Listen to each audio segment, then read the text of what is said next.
Also das letzte Mal haben wir bis ein weißer Sonntag. Ah ja, und da war ja schon Krieg. Und dann kommt jetzt Schulentlassung. Und Schulentlassung damals, das war 1945. Und zwar Anfang April in Ettlingenweiher. Und da waren wir in der Kirche und der Pfarrer hat so lang gemacht, der hat es so hinausgezögert, der Pfarrer Benz damals. Und dann war Fliegeralarm angesagt, also Sirenen sind gegangen und der Pfarrer hat einfach nicht fertig gemacht. Die Leute hinten, die nicht betroffen waren, die sind schon alle hinausgegangen. Ne? Und es hat halt lang gedauert.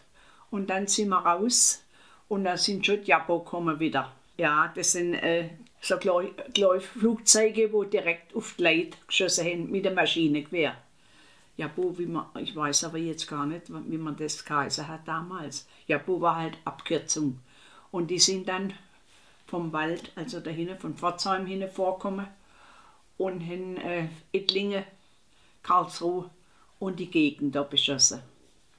Und dann sind wir zu der Kirche raus und sind halt fort und weiter hinaus aus dem Dorf. Wir haben ja nach Oberweier laufen müssen. Und dann sind wir vorne, war so ein Geschäft, Ballmann, Fahrradgeschäft, und da sind wir stehen geblieben, an der Ecke. Und dann ist der Ballmann rausgekommen und hat er gesagt, Leute, bleiben nicht da stehen, das ist zu gefährlich. Gehen rein in den Keller, wir haben einen guten Keller. Und dann sind wir mit in den Keller runter. Und nach einer Viertelstunde, wo wir wieder rausgekommen sind, wo es ruhiger geworden ist, war das ganze Eck weg. Von der Jabo. Also haben die geschossen drauf, ne, mit dem Maschinengewehr und das ganze Eck war abgesägt. Wenn wir da stehen geblieben wären, wir wären alle tot gewesen.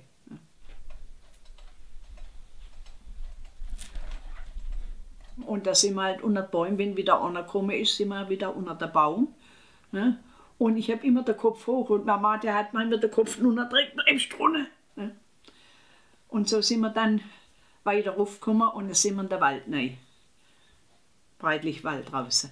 Und da wollten wir dann dort rein und uns da drin verstecken im Wald. Jetzt waren da aber SS stationiert, in der Bunker drin und in der Erdlicher. Und die haben uns rausgescheucht. Ne? Also da können wir nicht bleiben, wir sollen weitergehen.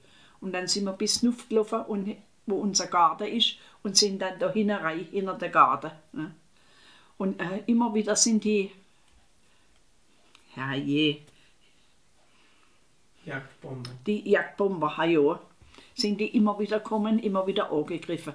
Und da haben sie von Bruchhausen drüben auf der Schiene, da war Munitions- oder Nachschub. Und da haben sie den Zug beschossen, auch die da drumherum waren. Ne? Die hat sie dann auch getroffen, dann haben sie einmal weiter runter. Ne? Und die hat man gesehen, im Flieger drin sitzen. Ne? Wie sie da drin geguckt sind, mit dem Steuerknippel und runter, also und mit dem Maschinengewehr nebendran. Ne?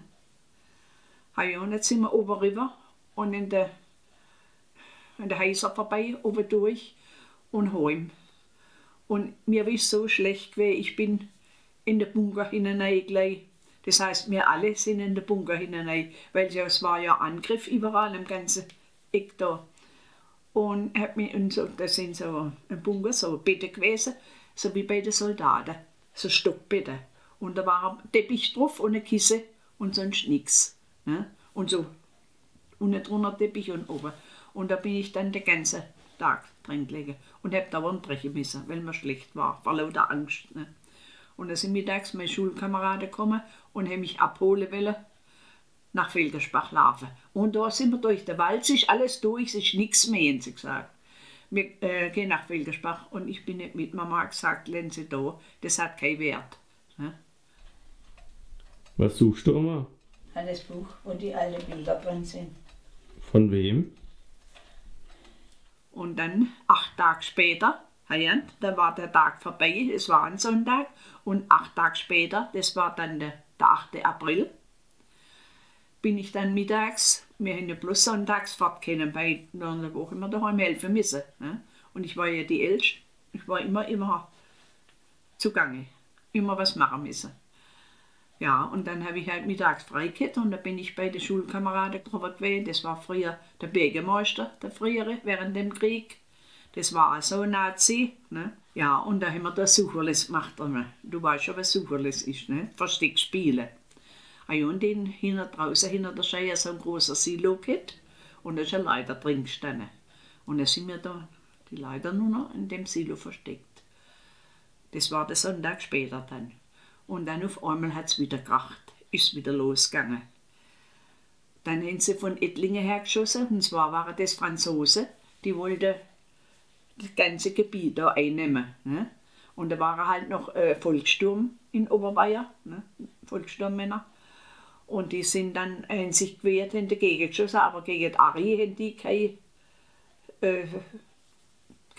wie sagt man, haben nichts anfangen können gegen die. Weil die haben ja bloß so gewehrt, so alte, ne? Volkssturm.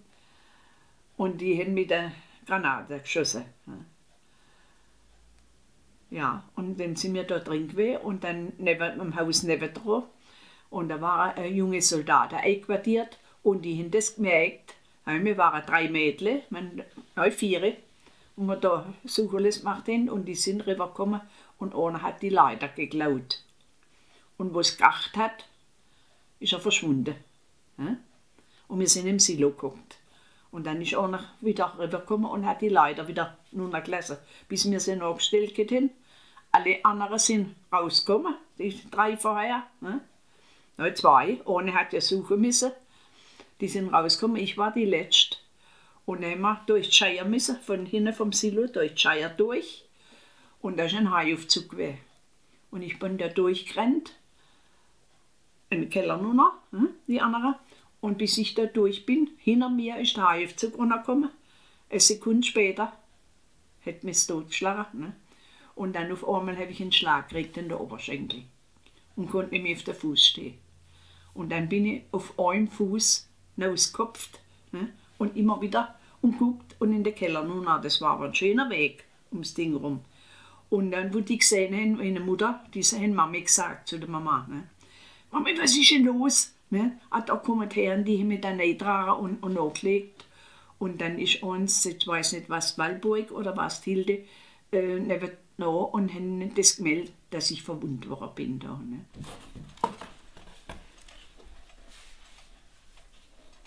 Also ich habe dann einen Granatsplitter gehabt im Oberschenkel und konnte nicht mehr laufen. Ne? Und dann ist da der Sani gekommen, ein Sanka, so ein großer wie Rotkreuzauto. Und dann bin ich hinausgekommen in die Sonne, ehemalige Sonnenwirtschaft. Und da sind alle drin gewesen. Und da ist noch ein Mann von nebendran, neben der Sonne war ein Haus. Und da ist ein Soldat auf der Treppe gestanden. Und die haben die Treppe weggeschossen. Und der Soldat hat kein Gesicht mehr gehabt. Und er ist neben mir gelegen. Bloß eine Gase getroffen. Nicht? Und ich habe immer so, bin ich dran gelegen, auf dem Bauch, konnte ja nicht richtig. Nicht? Und so sind wir dann von Oberweier nach Oberndorf gekommen. Da oben war Sammelstelle der Verwundeten in Oberndorf. Und zwar im Rathaus. Und da war das Rathaus bloß mit so Teppich abgehängt, der große Saal. Ne? Und da waren von Oberweier 4 Personen, die verletzt waren. Und zwar war das eine ältere Frau, Stefanie hat sie geheißen, vom Stram oben, die Oma. Und dann vom Lorenz hinten, der Schwiegersohn. Und der hat einen Bauchschuss gehabt. Der hat in so einen Splitter in den Bauch gekriegt. Und der ist in Oberndorf operiert worden. Hinterm Vorhang, neben mir. Und das habe ich alles mitgekriegt. Ne? Der ist eingeschläfert worden, genau. Und wie die Schere geklippert haben und Pinzette und alles, wie die geschwätzt haben miteinander. Das habe ich alles mitgekriegt. Und bin so auf dem Bauch gelegen, weißt du. Die Augen zu, ne? Aber die Ohren hast du nicht zumachen können. Ne?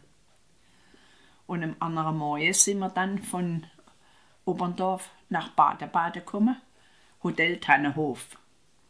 Und da hat das der Professor Arnsberger von Karlsruhe, vom Vinzenz Krankenhaus, das war damals der Oberste vom Vinzenz Krankenhaus, Professor Arnsberger. Und der hat von Karlsruhe, also von dem Krankenhaus, die Station ausgelagert nach Baden, weil Karlsruhe immer beschossen worden ist, ne, und bombardiert. Da sind viele Bomben gefallen am Bahnhof, ne, wo alles kaputt war außen. Und dann bin ich dort nachgekommen. Und die haben mich eingeliefert für splitterfrei. Ne. Ich habe gesagt, ich habe was fallen her. Ne. Und dann denkt man, der Splitter hat mich bloß verletzt, ist nur noch gefallen. War aber noch einer drin. Ne. Und durch das bin ich dann in der Nacht, habe ich dann Gasbrand gekriegt, schon bis zur Bauchmitte. Das ist Blutvergiftung. Ne? Gasbrand hat es damals geheißen. Durch die Granatsplitter, die waren ja nicht sauber, was da alles drin war. Ne? Und die Stefanie, die ist im gleichen Zimmer gewesen. Und wo ich fantasiert habe, habe ich immer von der Melcher Oma erzählt. Ne? Und die hat das mitgekriegt und die hat dann der Stationsschwester gesagt, ich hätte eine Oma in Malsch, weil die haben gar nicht gewusst, wer wir sind. Wir haben bloß den Namen gesagt. Ne? Aber wo wir herkommen, haben die dort im Krankenhaus nicht gewusst, weil da viele eingeliefert worden sind. Auch von Malsch. Und von Ettlingenweiher war auch nicht dabei eine Frau, die ist auch schwer verletzt gewesen. Und, und dann habe ich dann immer im Fieberwahn halt erzählt und die haben es dann gesagt. Und da war ein Soldat von Malsch, da drüber auch in dem Krankenhaus, also damals Lazarett für die halt. Ne? Und den haben sie dann befragt. Und er hat gesagt, ja, die Kinder, das ist Louis, Hartmann Louis. Ne? Und durch den haben sie dann den anderen Tag Bescheid gegeben bei der Oma in Malsch. Weil meine Eltern haben nicht gewusst, wo ich bin. Und Oma hat es auch nicht gewusst. Ne? Ich glaube, jetzt bin ich fündig geworden.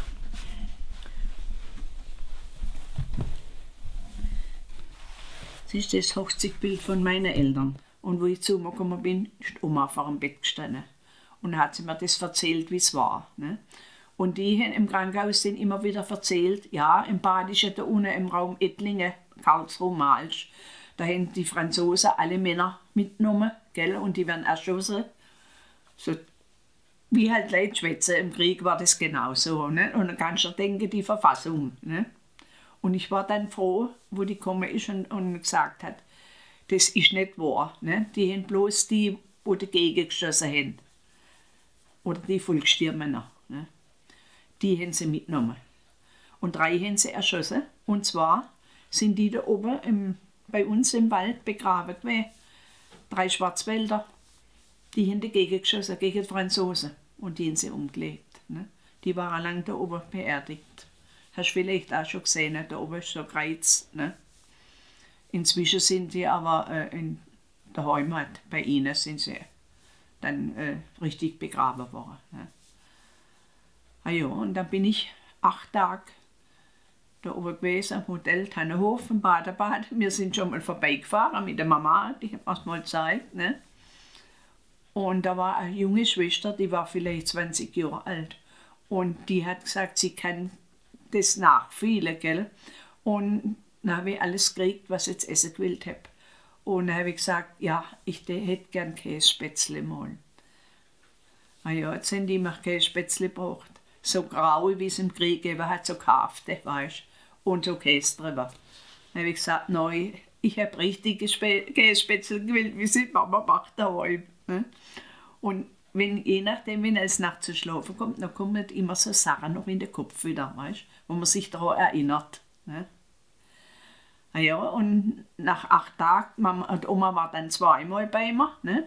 Und hat dann daheim Bescheid gesagt wieder, auch mit dem Fahrrädle.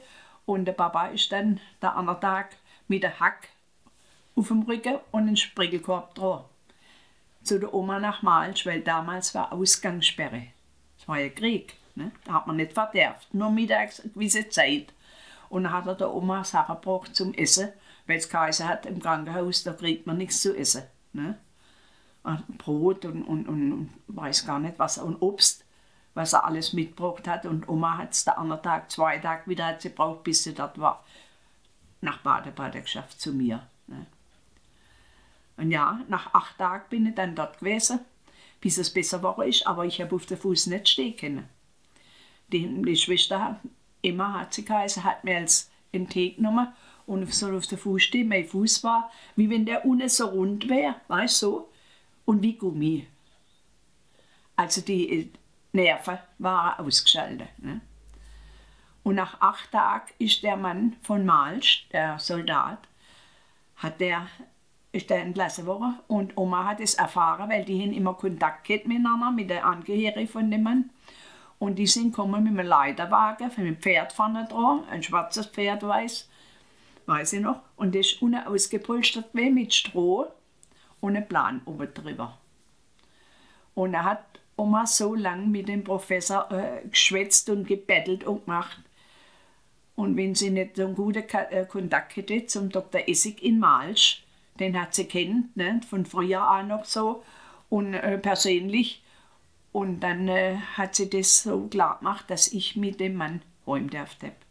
Da sind wir unten drin gelegen im Leiterwagen, Plan oben drüber. Und dann sind wieder Ari gekommen, aber weiter oben. Also uns hat das nichts ausgemacht. Da waren sie schon über Malsch weg. Ne? Das war Richtung Rastatt dann. Ja, und so bin ich dann mit dem Leiterwagen nach Malsch zu der Oma transportiert worden. Und da hat mich dann der Dr. Essig versorgt. Ne? Der ist ins Haus gekommen und hat auch immer probiert, dass ich laufen lernen soll. Nicht? Und Massage habe ich gekriegt. Da ist also ein junger Mann gekommen und der hat massiert, gell? Und Gehversuche und alles. Aber es hat nichts genützt. Und dann hat der Dr. Essig gesagt, das braucht Zeit. Ne? Das sind die Nerven verletzt und die sind ober im Oberschenkel Nerven abgeschnitten gewesen. Ne? Und die haben das zugenäht, die Wunde genäht, der Splitter raus, die Wunde zugenäht und fertig. Und die Nerven waren zerrissen, die haben sie halt nicht mehr gepflegt. Ne? Darum habe ich jetzt so einen Fuß, dass ich nicht gescheit laufen kann. Ne? Aber ich kann laufen wenigstens. Ne? Ja, und dann war ich noch einmal 8 Tage in Malsch bei der Oma. Und der ist auf der Nachbarschaft auch gute Bekannte gewesen. Da war auch eine, die war so alt wie ich, Veronika. Die ist halt rübergekommen und hat mich besucht. Und du weißt schon, was Mühlbach-Stiebli ist? In Malsch. Das war das Elternhaus von der Mama. Ne? Und da hat Oma oben drin gewohnt. Und da habe ich dann bei der Oma geschlafen im Zimmer. Und da ist vorher der große Bach gewesen, davor. Es war nicht so wie jetzt, es war ein großer Bach, so 2 Meter tief. Ne? Und da bin ich ja aber nicht runtergekommen. Ne? Und nach 8 Tagen nachher, wo es so weit war, und dann hat der Dr. Essig gesagt, ja, er kann jetzt weiter auch nichts mehr machen, das ist zugewachsen. Ne? Und ich muss halt daheim probieren, wieder. Und dann haben sie mich mit dem Leiterwägele. Weißt du, so ein kleines Leiterwägele, wie ein großer, mit dem Deichsel vorne dran. So wie sie heute rumfahren, aber die sind so Kastenwege. Und da haben wir früher als Holz geholt im Wald oder Futter für die Hase. Ne? Und mit so einem Leiterwägele unten ausgepolstert, so kleine Matratzen für mein Kinderbett. Und da bin ich dann so drin gesessen, ne? 40 Grad, und Oma hat mich gezogen. Ne? Also, das war dann gerade 14 Tage danach, wo ich wieder heimgekommen bin. Ne? Und jetzt war daheim bei uns Einquartierung von den Franzosen. Und im Wohnzimmer haben die in ein Büro gehabt bei uns daheim. Und Mama und der Papa und wir haben alle in einem Zimmer schlafen müssen. Früher hat man gesagt, ne Weststub. Und das war unser Zimmer. Wir hatten ja früher bloß ein großes Bett zu zweit. Ne? Wir waren 4 Mädchen. Und 2 große Betten und Mama hat vorne drauf geschlafen. Ne? In einem Bett. Mehr Platz war nicht, weil die ja das Ganze beschlagnahmt haben. Und da war ein großer Kastenware mit Funkware, mit großen Funkantennen oben, wie man sie jetzt halt draußen auch sieht. Und der Funker, das war ein Algerier. Und der wo die mich gebracht haben, ist der gleich hergekommen und hat mich aus dem Wägele rausgeklipft und er helfen. Ne? Der hat ein bisschen Deutsch kennt. Er helfen. Er auch so eine Tochter in dem Alter. Ne? Und dann hat er mir am 2. Tag eine Krücke geschnitzt. Und man sieht, als wenn man so Bettelbriefe sieht, wie sie rumlaufen in Afrika oder so, das ist gerade ein Stock und oben so ein Bengel drüber. Und so hat er mir eine Krücke geschnitzt. Und so habe ich dann laufen lernen, nach und nach. Es hat aber fast ein Jahr gedauert. Ne? Und morgens hat er mich rausgetragen in den Hof, in die Sonne, und abends wieder oder mittags wieder rein, je nachdem. Sonst ist er bei Tag in seinem Funkwaren gesessen, ne? Und dann ist das halt da, weißt du, wie das ist mit der Funkerei und so, mit der Kopfhörer auf, ne? Oder wenn es schlecht Wetter war, ist er rausgekommen und hat mich getragen, wieder vom Arm. Was magst du mir erzählen? Warte, bis die Uhr ausgeschlagen hat, Ja. sonst haben wir das auch drauf.